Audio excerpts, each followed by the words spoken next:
Humoriste au grand cœur, animateur télé, cet artiste pluriel est aussi très engagé dans la vie sociale et associative de La Réunion.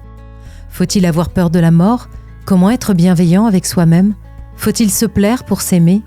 Il se livre ici sans tabou sur de nombreux sujets, tels que sa passion du voyage, la mort, l'obésité ou encore l'amour de soi. Pour nous soutenir dans le développement de ces interviews, vous pouvez vous abonner à cette chaîne YouTube et ces échanges sont également disponibles en version podcast sur toutes les plateformes. Vous êtes déjà très nombreux à nous suivre, alors merci. Je suis ravie d'accueillir Maroni sur Gaillard Média. Bonjour Maroni. Bonjour Émilie. Je suis ravie de t'accueillir sur le podcast. Écoutez, les Gaillards ici, ne les voient pas parce que les caméras allaient sur nous, mais le cadre magnifique, une vue incroyable. Par contre, il pleut aujourd'hui. Il pleut, mais en plus, c'est justement à cause de la pluie comme ça, donne-moi envie de dormir avec un calme comme ça, une vue pareille. Effectivement, laisserai-moi bien bercer, faire un bon sommeil. Ah oui, t'es Mounois. Alors Maroni, les Réunionnais te connaissent à travers leur petit écran ou sur scène. Effectivement. Pour celles et ceux qui nous regardent, qui nous écoutent, parce qu'on a la chance de partir un petit peu au-delà des mers, est-ce que tu pourrais te présenter ? Mais écoute, Maroni, alias Maroni, mon vrai prénom c'est Didier Bazin. Donc, voilà quoi. Quoi ça me peut dire d'autre ? Un gars Saint-Denis, Ouais. Un gars Saint-Denis, un gars du nord de l'île. Il faut dire l'âge là ? Non, pas besoin obligé. de l'âge. Non. Si Bana il veut trouver, Bana Sarodé. Ah oui, c'est ça. Mais non, pas besoin de l'âge. Non, après, il assume mon âge, mais pas besoin de l'âge non plus. J'ai beau comme ça. Comme 3 pommes. Donc, Et dans la vie ? Dans la vie, il n'y a pas peine à faire. Ah. Dans la vie, il y a effectivement les émissions sur Antenne Réunion. Il y a aussi gestionnaire au département. Et il y a aussi président de l'association réunionnaise pour la prévention des risques liés à la santé et au harcèlement. Et après, il y a tout un tas d'activités autour. Donc, Et tu es humoriste aussi. Ouais, comme un humoriste aussi, effectivement. Vous ferez bien les dents en ce moment. Il essaye. Il fait ce qu'il peut, mais il fait surtout ce qu'il veut. Donc, c'est le plus important. C'est le plus important. C'est vrai que quand il m'a fait des choses qu'on m'a pas envie, donc il ne fait pas. Et non, il fait toujours des trucs qui font plaisir à moi, et en essayant de faire plaisir aussi les personnes en face. Tu pourrais nous parler un petit peu de l'environnement dans lequel tu as grandi ? D'où tu viens ? J'ai envie de dire avec beaucoup de simplicité. Maman, il a cours vraiment. Un gars à la cour. Après, j'étais souvent chez mamie, elle n'est pas loin de l'église Saint-Jacques. Donc, ça a été surtout là que elle a été, comme l'école Flamboyant, l'école Joinville, collège Bourbon. Après, elle a été aussi un gars lycée Belle-Pierre. Tout le temps délégué de classe, donc toujours aimé prendre des responsabilités, être en avant. Entreprenant, défendre ses camarades, et puis aussi l'aîné de la famille, donc l'aîné des petits-enfants pour mamie, côté maman, et puis l'aîné aussi, l'aîné de mes 4 frères et sœurs, donc toujours a été ce rôle un peu entre guillemets, de leader en quelque sorte. Oui. D'ailleurs, tu es très engagée, je crois, pour des associations, puisque tu es présidente de la RPS, c'est ça ? RPSH, oui. Au Gaïdi, à moi, si je m'y trompe, hein ? Non, trop pas. C'est bien ça. Donc, et en fait, ces valeurs justement d'engagement envers les autres et tout, ce sont des valeurs qu'on t'a inculquées, ta grand-mère, ta maman et tout ça, ce sont des... Oui, surtout, effectivement, mamie, puis papa aussi, puis maman aussi, effectivement. Donc, c'est vrai que oui, on a ce côté que les traits famille, m'a toujours été très protecteur envers mes frères et ma sœur. Pareil pour mes neveux, ma nièce et tout. Donc, oui, ça, oui. Donc, les gens que tu aides, finalement, c'est un petit peu comme ta famille. Les humains sont ta famille. Exactement. Mais il y a ce côté aussi où, quand il faut remettre en place, remettre en place aussi, on ne croit pas trop. On a un côté carré aussi qui fait que, voilà. Comme dit ma directrice, moi, les bicéphales. Oui, on a 2 cerveaux. On a le Maroni qui est complètement gazé, qui ça va dans tous les sens, qui amuse, qui crie et qui... n'est pas question l'incontrôlable, mais qui peut aller, qui peut décoller. Maroni, l'artiste. C'est ça. Et on a Didier que les carrés, que les posés, que les réfléchis, et qu'on a quand même un travail sérieux, qu'on a quand même beaucoup de responsabilités et beaucoup d'engagement. D'engagement. Il y a une question que je viens de me poser. Dans ton travail, on t'appelle Maroni ou on t'appelle Didier ? Il dépend lesquels. Dans ton travail sérieux, comme tu dis. Non, au bureau, c'est Didier Bazin. Donc vraiment, j'insiste pour que les gens comprennent que là, c'est carré, quoi. Là, c'est sérieux. Après, l'autre côté, Maroni, quand c'est Maroni, ça va dans tous les sens. Hein, donc, voilà. Pour ça, me dit, on a carrément deux boucles dans mon tête. Des fois, me dit, mon tête pas bon aussi, moi. Parce que c'est vrai que parfois, quand ça part en live, hein, les incontrôlables. Et en même temps, quand il revient sur la terre, qu'il ramène le truc au carré, les traits carrés, quoi. Il faut pas dire n'importe quoi, il faut pas faire n'importe quoi, quand même. Maroni, est-ce que depuis tout petit, tu avais envie de faire ces métiers? Alors, tu es un peu pluriel, puisque tu fais plusieurs choses, plusieurs métiers. C'était quoi le métier à la base que tu aurais voulu faire si tu avais pu... si la vie avait été autrement? En fait, selon mes parents, c'est depuis très jeune déjà que j'étais amusé à prendre la parole, à faire rire les gens et tout. Déjà, comme j'étais petit, j'étais maigre. Tu m'avais à peine 2 ans, tu prends ta main sur la table, tu dis, allez, Didier, raconte l'histoire. Et là, c'était parti. C'est pas en live, m'a vu ça, m'a entendu ça, C'était, voilà. Je me rappelle, comme j'étais toujours en marmaille, 4-5 ans, c'était la mode lambada. Oui. Et dans toutes les fêtes, moi, ça va, baptême, communion, mariage et tout, avec ma cousine. On te fait démonstration lambada et là nous t'es danse pour tout le monde et c'était un plaisir. Et mais t'es gagné cadeau, mais t'es gagné des trucs et tout. Et quand arrive la mode secousse, pareil, moi t'es fait concours secousse, mais t'es gagné cadeau, mais t'es gagné chèque et tout. Et voilà, ça a toujours été comme ça. Mon premier spectacle, c'était comme j'étais à l'école primaire, là enchaîné au collège. Au collège, comme Azéo mettait le délégué représentant des délégués du collège Bourbon. Conseil d'administration et tout. Et c'était moi qui organise les fêtes dans le collège. Comme tu organises les fêtes dans le collège, c'était en même temps pour faire mes prestations, mes spectacles. Et c'était des trucs d'humour. Et ça partait en live. Tout le monde était content. On était passé un bon moment. Donc, il y avait toujours une occasion pour pouvoir faire des représentations et marquer tout ça. Après, il y avait aussi dans les centres aérés. Comme ça va, c'était des trucs des sketchs de prévention ou les sketchs le soir, comme ça. Nous mettez pour 2-3 marmailles dans le groupe, et nous étions en train nous fait des sketchs, nous avons fait des parodies de Cendrillon, de Blanche-Neige, des sketchs que m'étais invente, et c'était des fous rires, et de très bons moments passés avec les camarades, et avec la famille aussi, par exemple. Ah oui, il a toujours été dans ces engagements-là. Après, le côté sérieux fait que, moi, j'avais toujours cette envie, par exemple, être infirmier, c'est un métier que j'ai toujours plu à moi. Et bon, moi, j'ai raté le concours d'entrée d'un point, m'a zappé, m'a passé à côté, et m'a fait autre chose. Toujours dans les métiers d'entraide, finalement. Toujours dans les métiers d'entraide, mais il avait aussi ce métier de créateur. C'est vrai, même ça va dans tous les sens. Hein. Ça, par contre, ça va dans tous les sens. Plus jeune, par exemple, m'a toujours voulu être styliste. Mais papa, tu veux pas. Quel styliste ça fait? Non, allez à l'école, parce que c'est vrai, mais apprendre bien. Et pour lui, aller faire styliste, faire direct le truc professionnel, comme cette capacité d'aller en général, c'était non. Mais tu veux être cuisinier, même tu es déjà costaud, tu dis, moi, ça fait cuisinier, ou ça mange bon, on peut venir encore plus gros. Non, allez à l'école. Donc, pas de cuisinier non plus. Donc, l'enchaîner vers une filière générale et l'enchaîner ensuite le travail au département après. Tu fais. Mais finalement, ton métier de cœur, ça reste quand même l'humour. Ah oui, à côté, oui, c'est l'humour. D'ailleurs, c'était à cette période-là, quand tu dansais sur la table, que t'es venu ton personnage emblématique? Non, ça c'est venu après ça. Ah oui, déjà, Marmaille, c'était déjà parti pour faire rire, pour faire de la danse, pour faire des trucs artistiques. Mais c'est venu après. Vraiment, le déclic, je l'ai eu quand? Le déclic, je l'ai eu quand j'étais à l'hôpital. C'est vrai, je devais avoir 12 ans, 12 ans, voire 13 ans. J'étais en 5e. Et arrive une période où je n'étais pas trop bien dans ma peau. C'était encore cette période de recherche. Je connais la arrive à l'adolescence. Où on regarde les autres que les en couple, les heureux, les amoureux, ça là, et où ça ou un peu différent, déjà de par mon obésité, tu vois. Oui. Donc l'infirmière scolaire avait proposé d'envoyer moi l'hôpital, CHD là-bas, pour faire un régime, pour commencer un régime. Ça veut dire que quand maman n'est pas prête pour faire régime, on ne va pas dire. Mais c'est pourquoi? Déjà arrivé là-bas le premier jour, comment suivre le cursus de régime, parce que c'était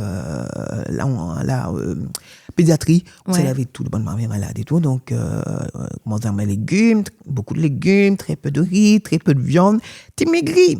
Le premier jour, ma maigri, vraiment, m'a fait 2 kilos. Donc, la fille était contente, bon, maigri bien, on va faire un bon travail avec vous, mais il fait vite camarade. Donc très vite, m'a fait camarade avec les autres malades et tout. Donc, ce qui se passe là-bas, t'es tiens nous de manger, et ça va à côté la vaisselle. Quand ça va à côté la vaisselle, bon malade, tu manges pas, tu donnes à moi toutes les autres manger. Donc, le truc, c'est que moi, je mange doucement mon légume, parce que, en plus, l'infirmière t'insiste, allez, mâcher. Faut mâcher 27 fois. Ben, tu mâches 27 fois quand elle était devant moi. Elle était contente avec moi. Elle mâche. Je mâche mon légume avec mon petit peu de riz, un petit peu de la viande. Alors, moi, je mets légumes bouillis avec des viandes grillées, enfin, même pas grillées, bonne viande bouillie aussi, un petit peu de riz comme ça. Alors qu'à côté, le bon malade avec gros riz, carré, le grain, jolies assiettes manger, mais pendant que malade, tu ne manges pas. Donc, du coup, quand tu es à la vaisselle, il faut manger pour sortir de l'hôpital, tu dans ma zone manger. Quand tu dans ma zone manger, mais tu manges vite. Et quand tu manges vite comme ça, mange cette banane, tu es vide, il est même encore plein. Donc, les filles, tu es contente, tu dis, ah, c'est bien, on mange doucement. Tout ça, et on m'a fait manger tout le peu. Ah. Après, pareil, quand tu gagnes la crème ou flan, un truc comme ça, en même temps, tu gagnes la nature avec un pomme. Donc, du coup, tu ramasses mon nature avec mon pomme, ou tu manges la vite fait, et tu donnes à moi après, les autres flans, les autres mon chocolat, tout ça de la salle télé, mais attends, mange une affaire sucrée. Donc, du coup, elle n'a plus jamais maigri.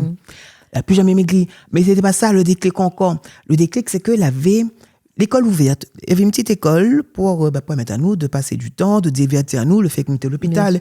Et cette école-là, je me rappelle que l'un des animateurs, c'était Tikok Velaye. Ouais. C'était le chanteur Tikok Velaye. Et il était fait à nous, nous étions chant, nous étions danse, mais il était fait aussi théâtre. Et c'est là que là eu cet atelier de théâtre où ça m'a fait des sketchs. On a fait des sketchs et cette bonne humeur, ces fous rires que m'a apporté à ces personnes malades, à ces enfants malades qui étaient là avec moi. Ça a été vraiment le déclic où ça m'a dit, c'est ça les tops. On a vraiment cette capacité de faire rire. Parce que tu avais de tout.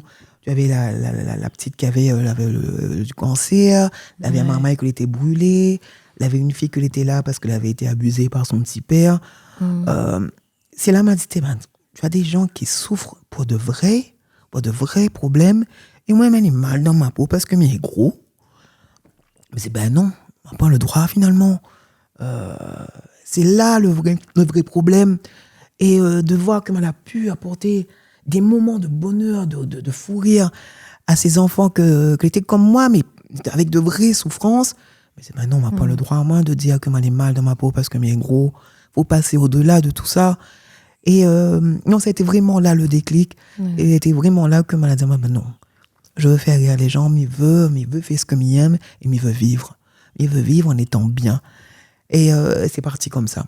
Donc, est-ce que c'est là qu'est né Maroni, alors ? Non, c'est pas là encore qu'est né Maroni. Maroni est né lors d'une première pub. C'est ma première pub. Lors de ma première pub, j'avais 21 ans à l'époque. On m'a proposé de faire une pub. C'était avec Franck Alfierevic, Notre Monde, pour des baies vitrées. Où ça m'était bataille avec des baies vitrées. Et à la fin, il m'était dit, de toute façon, Maroni, il m'était tombé KO. Donc, de toute façon, Maroni, il m'était tombé KO. Puis, il y a eu plusieurs personnages. Il y a eu un sumo, il y a eu Rambo, il y a eu Rocky Balboa, il y avait le footballeur, il y avait un personnage. Parce que ça a duré quand même 2 ou 3 ans, cette pub que tu cartonnes. Et de mon chemin, c'était quand même Maroni. Et quand j'ai fait mon premier spectacle en 2007, mon premier spectacle pro, ce qui était écrit par Marie-Alice Cinnamon, Thierry Jardineau et Jean-Laurent Faubourg. C'est les 3 à l'écrit le spectacle, qui était 9-7K. Marie-Alice demande à moi, où ça appelle là, où Didier? Elle avait déjà Didier Mangaï à l'époque. Et nous deux, il avait la même physionomie. Mais je dis, mais appelle Didier. Après, Marie-Alice dit, oui, mais vous êtes deux Didier dans la même physionomie. Et les gens risquent de confondre en voyant l'affiche. Puis, on a réfléchi pendant une semaine. Après, je me dit, de moi, quand même Maroni dans la télé. Je pensais mettre Maroni, M-A-R-O-N-I. Mais Maroni, ah bon, il passe. Et c'est comme ça, Manu Maroni. D'accord. Oui, parce qu'on va préciser pour ceux qui ne parlent pas créole, Maroni, c'est je reviendrai. Toujours le retour. Les gens, mais bien loin. Après, effectivement, ça s'est enchaîné. Et ça s'est enchaîné avec d'autres personnages que m'en a pu interpréter. Déjà, j'ai eu pour les pubs ARM, où m'en a incarné plusieurs personnages. Après, il a eu pendant le Covid, la chère Rosa Queen, où le côté femme, t'es ça. Salut, ça va? C'est Rosa Queen. Oh, tout le monde fait n'importe quoi. Et ça, voilà aussi, ça a enchaîné. Le côté femme, après, ça, c'est un côté qui me gêne pas. C'est un côté collé en moi aussi. Cette partie femme, cette partie que je l'assume. Et c'était comme ça l'aînée Rosa Queen. Et Rosa Queen continue aussi dans mes spectacles. Alors, on va revenir sur... parce que ça fait partie de ton histoire. Tu parlais de tes problèmes de poids qui t'ont emmené à l'hôpital et tout ça. Tu as eu une démarche il y a 3 ans, exactement. Oui, 3 ans ou 4 ans, oui. 4 ans en mai, mais pour l'instant que 3 ans et demi, parce qu'en fait, c'était pas loin de mon anniversaire. C'est ça. C'était pour de l'anniversaire, le dernier fois, ma mange normalement. C'est ça. Voilà, mange normalement, c'est un grand mot. C'était, oui, mais venu au anniversaire un dimanche, et m'a fait mon opération le mardi. Exactement. Et alors, tu as fait cette démarche, et alors, je me suis noté un petit truc. Tu as dit dans une interview qu'il était important de se plaire. Est-ce que tu penses qu'il est nécessaire de se plaire pour s'aimer? Bien sûr. Il faut s'aimer avant d'aimer les autres. Donc, c'est important de se plaire pour s'aimer. Je ne parle pas que physiquement. Se plaire, c'est déjà... C'est aussi se respecter. C'est aussi savoir ses valeurs, savoir qui on est. Et non, pour pouvoir aimer les autres, il faut d'abord s'aimer. C'est important. Et cette opération, je l'ai fait pas forcément pour me plaire, parce que m'étais pleinement aussi, comme j'étais obèse et tout. Ça se voyait que m'avait cette bonne bouille, cette joie de vivre et tout. Oui. Mais à l'aube de certain âge... toi aussi, tu n'arrives pas à dire 40 ans. À l'aube de mes 40 ans. À l'aube de mes 40 ans, je me disais, bon... Là, il faut peut-être laver un coup le pied, là. Les genoux qui commencent à faire des siennes, le dos qui commence à faire mal aussi, diabète, l'hypertension, être essoufflé. C'est bon, peut-être lever le pied et passer à autre chose. Et c'est vrai qu'après avoir essayé plusieurs régimes et tout, ça ne marche pas, hein. Mais avec toujours cette motivation, lundi, il commence. Vous connaissez, il a eu des milliers de lundis. Oui. Mais quand le week-end arrive, c'était compliqué. Exactement. C'est pas que le week-end. Des fois, tu n'attends pas le week-end. Hein, tu commences lundi, mardi, tu finis. Ou voir, mercredi, tu finis. Pareil pour le sport. Quand on est à faire du sport, quand on est en surpoids, c'est très compliqué. Hein. Donc, je me disais, ma pratique est un peu trop loin, là. Et il y a eu cette opération. Sans regret, vraiment, sans regret. C'est vrai qu'au début, c'est difficile. On a beaucoup de critiques qui disent cette opération, c'est une opération facile, c'est la facilité. Non, ce n'est pas la facilité. Cette opération demande beaucoup de préparation. Cette opération demande beaucoup d'investissement personnel et d'engagement, j'ai envie de dire, parce que ça change complètement la vie. Oui. Alors, cette opération, juste pour les gens qui ne te connaissent pas... c'est la sleeve. C'est la sleeve. Voilà. C'est quand ils coupent l'estomac, ils enlèvent 80% de l'estomac. Donc, c'est vraiment une grosse réduction de l'estomac. On en a une idée qui passe de 4 litres à un pot de yaourt. Donc, là, aujourd'hui, l'estomac, c'est un pot de yaourt. Et comme c'est un pot de yaourt, c'est vraiment un pot de yaourt. Et là, après, en alimentation, pour un exemple, c'est pas plus de 200 grammes d'aliments par repas. Donc, c'est vraiment peu de choses. Oui, c'est vraiment peu de choses.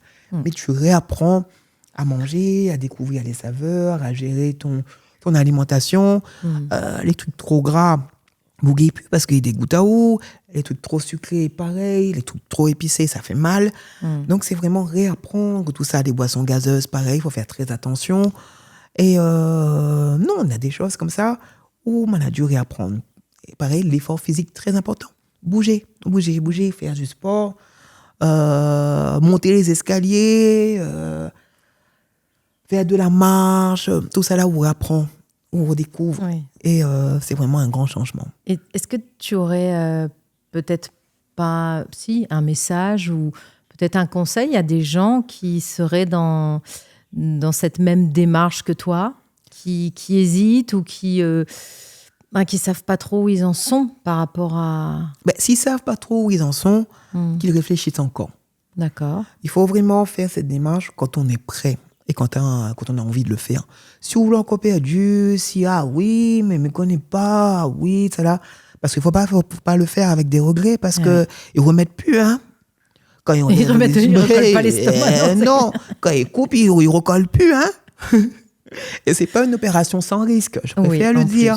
C'est une opération avec des risques, c'est une opération avec des douleurs. Donc, c'est une opération avec toute une préparation et des règles à respecter. On va effectivement vous donner des conseils pour apprendre à manger, pour apprendre à respecter tout un processus. Il y a un protocole, quoi. Bien sûr. Et si vous ne pas parler de tête, non, fais pas lit. Fais pas lit. Parce qu'après, c'est vrai qu'on rencontre un psychiatre, hein, pour voir vraiment si les têtes ou les prêts à tout ça et tout. Et avant qu'on est prêt à remanger, mais non, on ne remange pas normalement, hein, même au bout de presque 4 ans, c'est toujours très peu, c'est toujours doucement, c'est toujours une alimentation très surveillée. Oui, c'est une opération au long cours finalement et pas du one shot, genre j'ai envie de le faire donc je le fais, quoi. C'est ça. Mais moi, comme il dit souvent, il mange toutes les affaires, moi. Mais en très petite quantité. C'est-à-dire avant, quand il fallait un grand pizza pour être rassasié. Aujourd'hui, avec une part, elle est content. Ouais.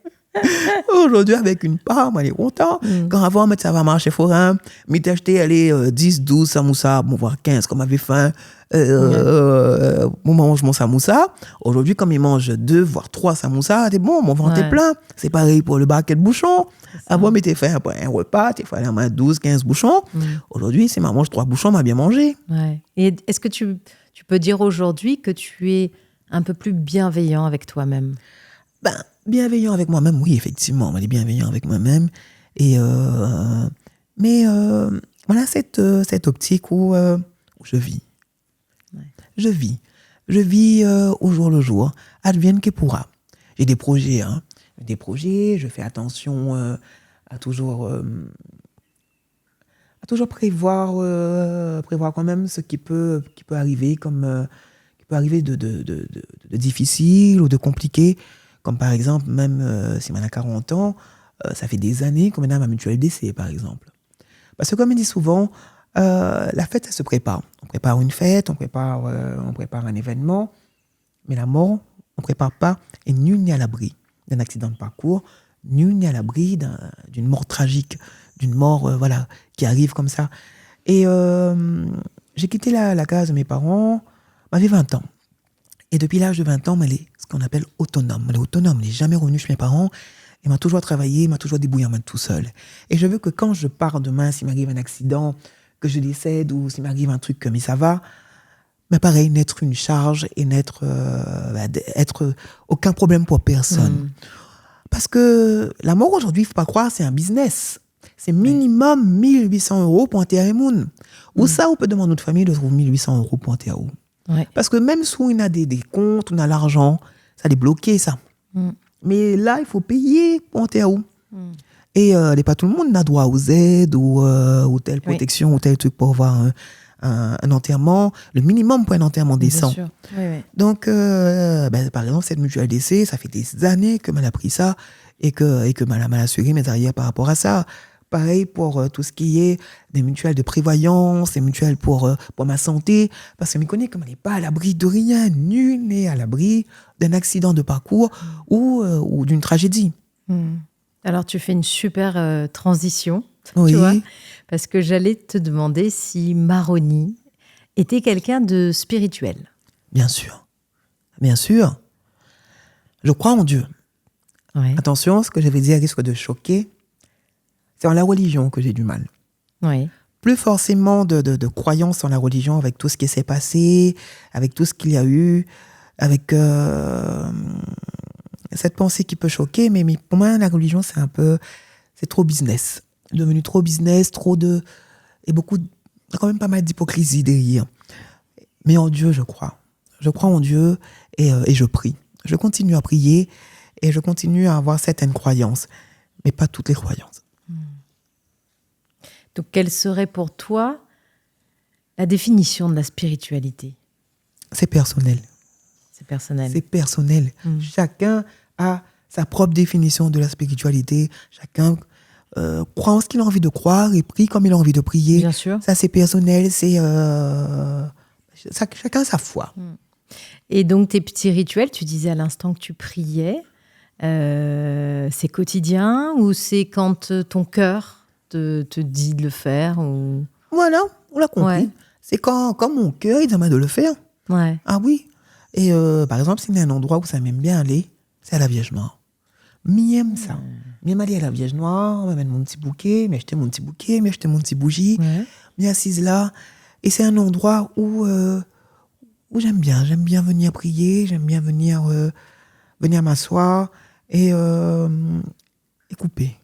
Faire une coupure avec tout ce qui est dans la tête, comme envie de dire. Et pareil, un autre truc que j'aime, c'est aller à la mer.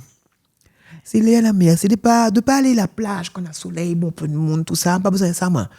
Mais j'aime aller à cette plage vers 17h, 18h, admirer le coucher du soleil, apprécier ce calme et ce bruit de la mer, même cette odeur de la mer qui calme ma main, qui redonne la main, de l'énergie, qui rebooste ta main. Donc la nature, quelque part, ah oui. c'est un lien particulier. Exactement. Après, mais il est bizarre, moi. Ça va peut-être aussi lié à mon signe astrologique. Moi, les poissons ascendant requin. Donc, ascendant requin. Ah oui, madame requin, tout, hein.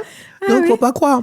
Et donc, ce côté poisson ascendant requin, non, poisson ascendant gémeaux. D'accord. Donc, c'est carrément deux signes que les en opposé.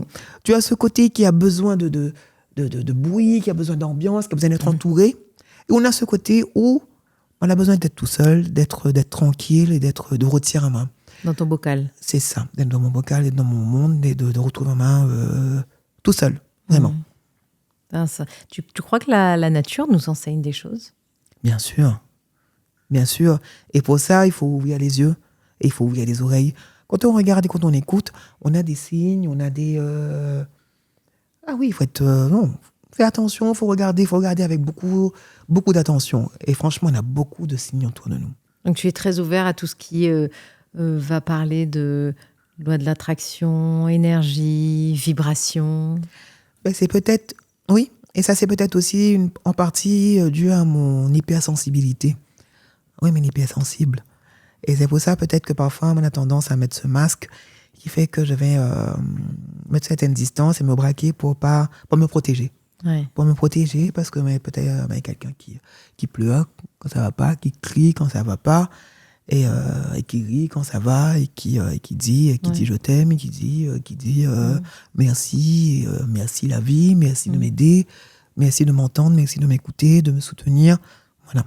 Est-ce que parfois tu as utilisé ton humour pour te protéger justement ? Oui, ça m'arrive. Ouais. Ça m'arrive, et puis cet humour, m'utilise parce que les fronts aussi, les pète secs. Hein. Donc, j'arrive à dire les choses avec le sourire, avec de l'humour, mais prends ça toujours.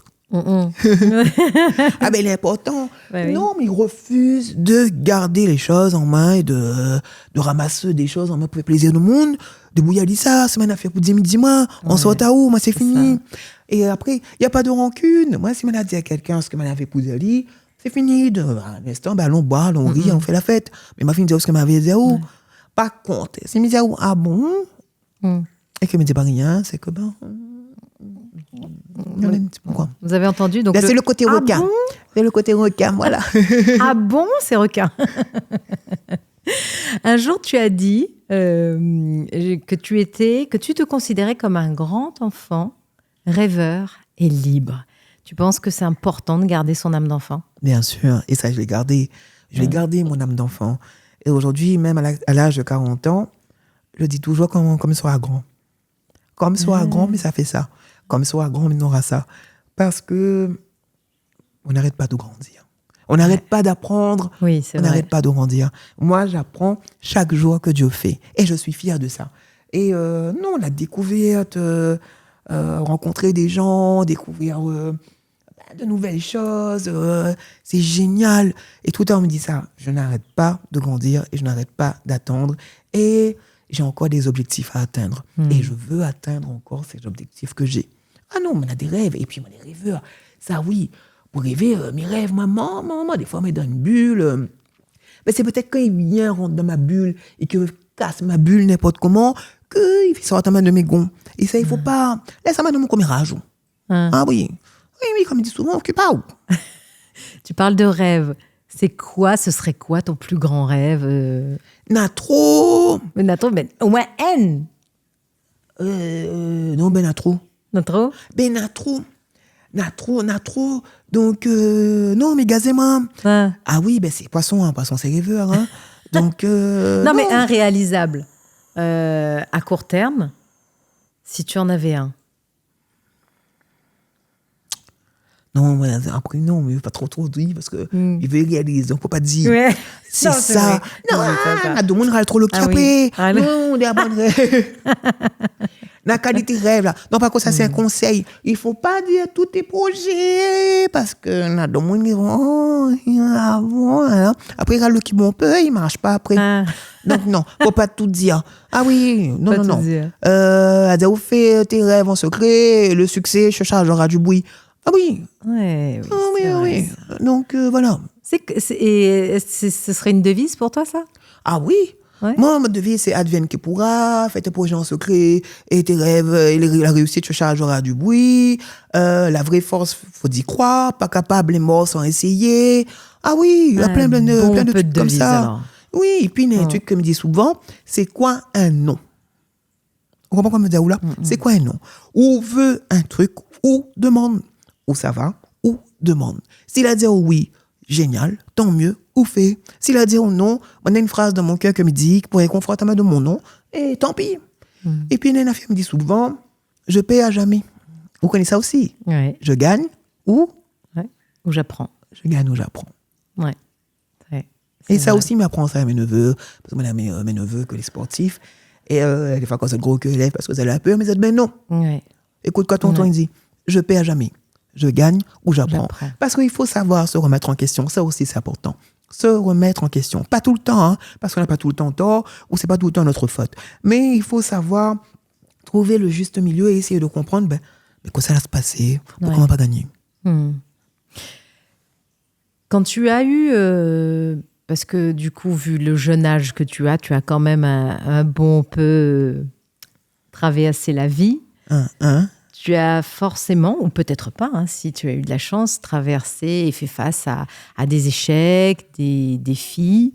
C'est quoi qui t'a aidé à continuer à garder espoir? Est-ce que tu t'es raccroché à quelque chose? Est-ce que tu as utilisé des outils? Ah, ben là, pareil. Quand ça va pas, ça arrive. Quand ça va pas, ça arrive des moments où, voilà. Mais donc, franchement, quoi m'y fait? Me rendre mon case. M'y pleure. Vraiment, je vis de mon cœur. Je pleure, je réfléchis. Et je m'endors en me disant une phrase. Demain est un autre jour. Demain est un autre jour. Et là, comme il est, on a cet encouragement, on a cette force qui fait que il va aller... on va recommencer tout. Tout recommencer pour pouvoir mieux rebondir. Reculer pour mieux sauter. Mais vraiment. Donc ce serait ton conseil, essayer de se vider, s'endormir pour que le cœur soit plus léger au réveil. Bien sûr. Et toujours croire en soi. Demain est un autre jour. Et à chaque tunnel, sa lumière, sa sortie. Il faut toujours persévérer et espérer que on aura toujours un truc en face que va faire que on va trouver cette lumière et cette force pour illuminer notre projet. On a la santé, C'est vrai. On a cette chance de pouvoir se réveiller, de pouvoir être en bonne santé, de pouvoir être debout et de pouvoir avoir cette chance de recommencer, de persévérer, voilà. Donc ça, il faut tenir ensemble. Ça, c'est énorme, c'est un luxe énorme. On a nos monnaies malades alors que vous n'avez rien demandé. Alors que vous demandent juste à vivre. Et nous vivons, nous comme pleurer parce que il manque à nous 50 centimes, ou parce que nous dit non, ou parce que nous n'aime pas moins, ou parce que nous n'aime pas content. Allez marcher, donc on a besoin de vivre aussi, moi, vous comprenez? Ouais. Et pareil, ça revient aussi, il y a un truc qui me dit souvent, on peut pas plaire à tout le monde. On ne peut pas plaire à tout le monde. Donc plaire à soi et plaire aux personnes qu'on aime, c'est déjà énorme. C'est déjà énorme. Quel que soit le truc que vous avez fait, ou fait un truc bien, il y aura toujours, le monde va critiquer. ou fait un truc mal, nous, tout le monde va critiquer. Mais fais ce qu'on a envie de faire et laisse critiquer. Donne-moi un exemple. Mais quand il publie un truc sur moi, un article ou un truc comme ça et tout, je lis pas les commentaires. Je lis pas les commentaires parce que on aura de beaux commentaires qui m'encouragent et tout, et ça, franchement, merci. Mais on aura toujours un ou deux que la rien pour faire, que peut-être que son vie est molle, mais connaît pas, ou on a fait grave, on lit, Livani crache son venin, on appelle ça du venin. Livani crache son venin, Livani, comment vous dire, si vous devenez molle, ce problème, un moment on fout pas avec ça, moi, en attendant, mais vive. Mais vive, moi, elle est bien. Donc, ou de foutant, ou de venin, je mets là, enfin, ils ne mettent même pas, mais pas. Mais voilà. Une devise à rajouter à ta liste, pas là avec ça. Pas avec ça, man. La gao. Il n'empêche pas, la mer qui bat, il n'empêche pas poisson dormi. Est-ce qu'un jour, tu as quelqu'un sur ton parcours, dans ton chemin de vie, qui t'a donné un conseil très important et qui t'a accompagné, qui t'accompagne toujours? Beaucoup de personnes. Ouais. Beaucoup de personnes. Et c'est pour ça que je crois en Dieu, parce que toutes les rencontres, il y a une force, et il y a un truc qui va apporter à vous ce truc différent, ou cette réflexion qui fait que on va pouvoir dire, ah ben tiens, ah en effet, oh merci pour cette lumière, c'est une lumière, et il faut s'éclairer la vie, il faut mettre des lumières dans sa vie. Donc nous on a eu plein de rencontres. Par exemple, un clin d'œil d'une personne qu'on connaît bien, Jeanne. Jeanne, par exemple, a été une belle rencontre qui a apporté une certaine lumière dans ma vie. Il y a plein de rencontres comme ça. Et donc plein de personnes, plein de rencontres. Même toi, ta bienveillance, ton sourire, ta gentillesse, bien sûr, tu es une lumière dans ma vie. Il y a plein de lumières. Ouais. Donc des rencontres, des échanges qui nous construisent en fait. Parce bien que sûr. quand tu reçois, tu donnes aussi. Même espère. Ah oui, ça je confirme. Est-ce que tu aurais un conseil pour ton moi plus jeune? Mon moi plus jeune? Si demain tu le rencontres. Ne change rien. Ne change rien. Vive à où. Amuse à où. Profite. Enjoy. Advienne que pourra. Non, j'ai pas... Il y a des trucs que j'ai pas bien fait, il y a des trucs que j'ai bien fait, mais j'ai pas de regrets, moi, finalement. J'ai pas de regrets. Et souvent, on me dit ça en plaisantant. Quand demain, ça sera fini et comme il va arriver là-haut, mais il va dire, Seigneur, t'es génial. C'était génial. On a amusé, m'a fait la fête, m'a profité, m'a vécu. C'était super. Et une fois, une cousine à moi, elle disait, vous menez une vie, qu'elle est top, hein, vous voyage, vous faites la fête, oui, tout le temps à gauche, à droite, vous faites ce qu'on a envie de faire, et tout comme ça et tout. Et puis, c'est la mère qui disait, elle m'a dit, oui. Elle m'a dit, si demain, il mort, on dirait qu'il me sera souriant dans mon cercueil, moi. Et c'est vrai, c'est vraiment ça. Dans des trucs, m'a la loupé. C'est-à-dire, m'a les papiers de famille, m'a la pas d'enfant, m'a la pas cette vie de famille que beaucoup d'hommes n'ont. Mais je regrette pas ma vie. Je regrette pas ma vie et non. Alors, je veux juste revenir sur quelque chose parce que c'est la deuxième fois que tu parles de la mort. Moi, je veux bien qu'on en reparle parce que c'est quelque chose qui fait peur à quasi la totalité de l'humanité. Parce qu'il y en a qui pensent que c'est une fin.